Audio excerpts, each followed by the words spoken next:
बिस्मिल्लाह। भाई अब हम इसको अब आपको पता लग गया कि ये 2 ये यहाँ से आपके पास AC की वैल्यू 5 आ गई। यहाँ से अगर एक परपेंडिकुलर ड्रॉ करें तो ये एक राइट एंगल ट्रायंगल बन गई ये वाली, ये समझ लें ACD। ये AC की हम वैल्यू 5 कैलकुलेट कर चुके हैं और अब यहाँ पे वही ट्रिग्नोमेट्रिक रेशो इस्तेमाल करें, यानी ये आपके पास AD हमने मालूम करना है, बेस है, AC इसका हाइपोटेनियस हो गया तो बेस और हाइपोटेनियस कॉस, और कॉस इस एंगल के वाले 60। इसको कैलकुलेट करेंगे तो आपके पास ये आ जाता है AD की वैल्यू 2.5 आ जाती है। तो यानी ये जो यहाँ से ये जो फोर्स एक्ट करती है ना, ये वाली 10 किलो न्यूटन की, ये AB को आप समझ लें कि 2 हिस्सों में डिवाइड करती है। ये फोर्स AB पर इस पॉइंट से यहाँ तक ये डिस्टेंस बन जाता है 2.5। टोटल 10 है तो उसमें से 2.5 माइनस करें तो बाकी ये रह जाता है 7.5। तो ये वो किताब में सिर्फ इतना लिखा हुआ कि ज्योमेट्री ऑफ द फिगर, तो इस तरह ये कैलकुलेट होती है। तो अब आपके पास अब कुव्वत फोर्स कितनी होगी 10 किलो न्यूटन, और हमने इसके साथ मूवमेंट आर्म वो लेना है टॉर्क के लिए जो कि परपेंडिकुलर होता है फोर्स के साथ, परपेंडिकुलर।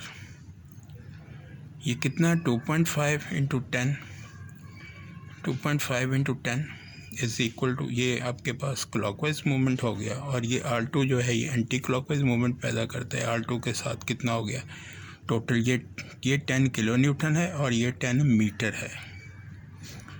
10 से कट गया, बाकी आपके पास R2 जो है वो बचा 2.5 किलो न्यूटन। तो ये 10 किलो न्यूटन की फोर्स में 2.5 जो है ये R2 पर आती है, और टोटल 10 है और बाकी कितनी बची 7.5। तो ये 7.5 जो है R1 के ऊपर आती है। तो ये दो फोर्सेस कैलकुलेट हो गई, R1 का रिएक्शन हो गया 7.5 और ये आ गया 2.5। ये इसका पहला हिस्सा है क्वेश्चन का।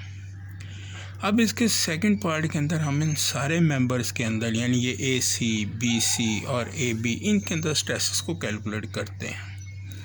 इनको कैलकुलेट करने के लिए सबसे पहले हम जॉइंट A कंसीडर करते हैं। हमने कहा मेथड ऑफ जॉइंट। ये जॉइंट A सेपरेटली बनाया गया,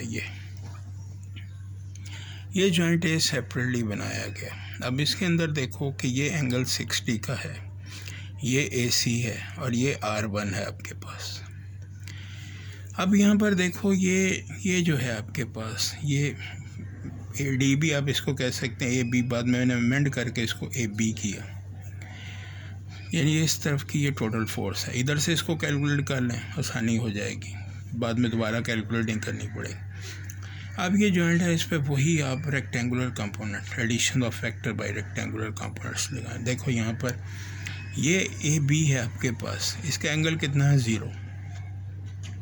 ये AC है, इसका एंगल कितना है 60, और ये R1 है, ये ऊपर की तरफ हमल कर रही है, तो इसका मतलब इसका एंगल है 90, और R1 हमें पता भी है कि ये 7.5, ये आपके पास 7.5 किलो न्यूटन है।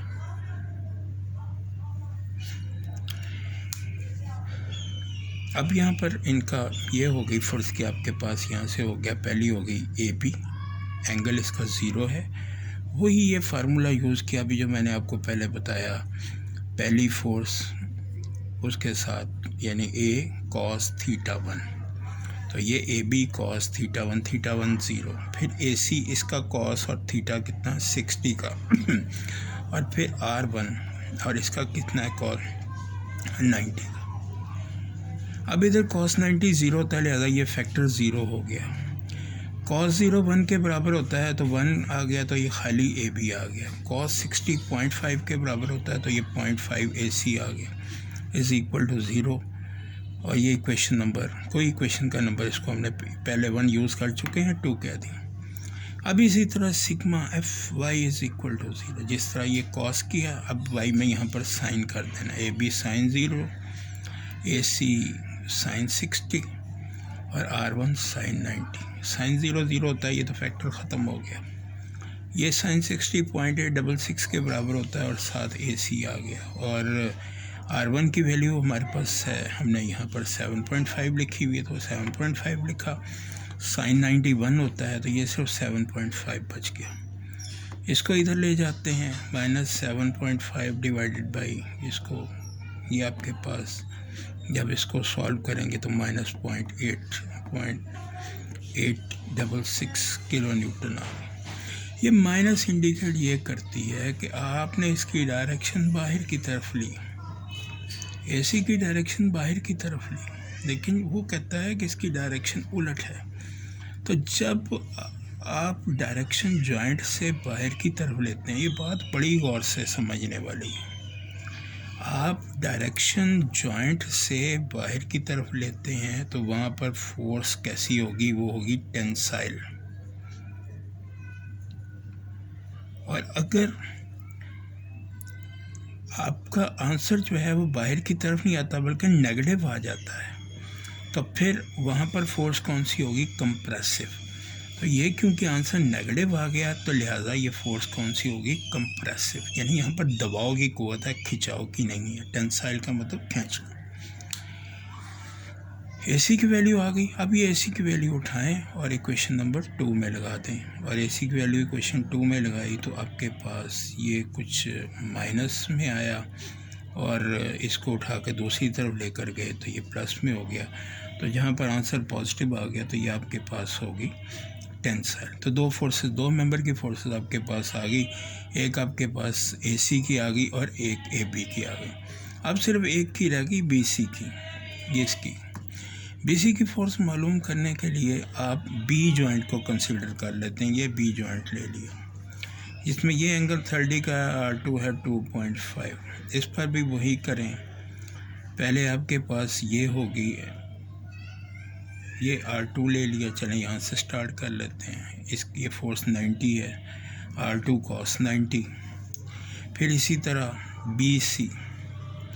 अब BC ये देखें, ये सेकंड क्वाड्रेंट में है। इस क्वाड्रेंट को मैं मुकम्मल कर लूँ ना, तो ये सेकंड क्वाड्रेंट की फोर्स है। तो अभी आपको बताया कि सेकंड क्वाड्रेंट का जो थीटा होगा 180 माइनस थीटा होगा। यानी हम इसको 180 में से माइनस करेंगे तो बाकी रह जाएगा 150। इसको करेंगे 180 माइनस 30, सेकंड क्वाड्रेंट है तो 150 रह गया। तो कॉस 150 का हो गया। और इसी तरह ये वाला जो हो गया, ये आखिरी BA, ये B इधर से लेते हैं तो BA पढ़ लेते हैं। ये हमारे पास कॉस 180 का हो गया। कॉस 90 0 होता है, छोड़ देंगे इसको। इसकी वैल्यू 0.866 होती है, लेकिन माइनस में आएगी क्योंकि सेकंड क्वाड्रेंट का कॉस है। और कॉस 180 भी -1 के बराबर होता है, तो ये माइनस BA आ गया। यहाँ से आपके पास एक इक्वेशन बन गई। और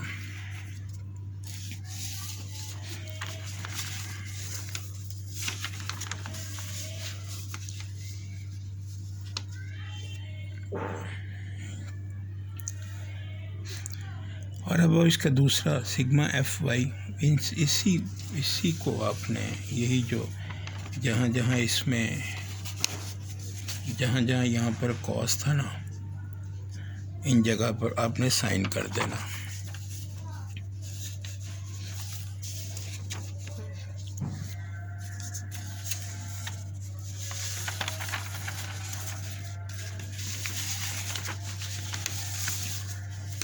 यहाँ पर आपने साइन कर दिया। ये देखें, R2 sin 90, इस तरफ BC sin 150, BA sin 1। ये sin 180 0 होता है, लिहाजा इसको छोड़ देंगे। sin 91 के बराबर होता है। R2 की वैल्यू 2.5 है, BC sin 150 की कीमत 0.5। इससे BC की वैल्यू आ गई -5 किलो न्यूटन। अब देखें फिर माइनस आ गया। हमने BC जॉइंट से बाहर की तरफ लिया हुआ था, लेकिन ये माइनस आ गया। इसका मतलब वहाँ पर कंप्रेसिव फोर्स है, टेंसाइल नहीं है। अब ये BC की वैल्यू आप इक्वेशन 3 में पुट करेंगे तो आपके पास ये BA, यहाँ भी BA 4.33 आ गया। और यहाँ पे आप देखें तो ये ए बी की वैल्यू भी 4.33 ही आई। दोनों तरफ से, चाहे आप उधर से कैलकुलेट कर लें या इधर से कैलकुलेट कर लें। डियर स्टूडेंट्स, इस एग्ज़ाम्पल को बड़ी अच्छी तरह 3 से 4 मरतबा पढ़ें। मैं इसकी आपको पिक्चर सेंड कर देता हूँ। एक जगह पर कहीं मोबाइल आजकल घरों में होते हैं, एक मोबाइल में इसकी पिक्चर खोल लें और दूसरे में जैसे जैसे मैं इसको बोल रहा हूँ साथ साथ समझें। बड़ा एक क्वेश्चन है, लंबा सवाल है, मैकेनिक्स है। ये सवाल को समझ लेंगे तो आपके लिए हर चीज़ आसान हो जाएगी। रट्टा नहीं लगाना क्वेश्चन को, हर पॉइंट टू द पॉइंट समझना है। ये साइड एरियाज़ में की हुई चीज़ें समझने के लिए हैं, ये वाले ना भी करेंगे कोई फ़र्क नहीं पड़ता, किताब में डायरेक्ट लिखती हुई हैं, लेकिन आपको ये पता होना चाहिए कि ये वैल्यूज़ कैसे कैसे आई हैं। बहुत शुक्रिया।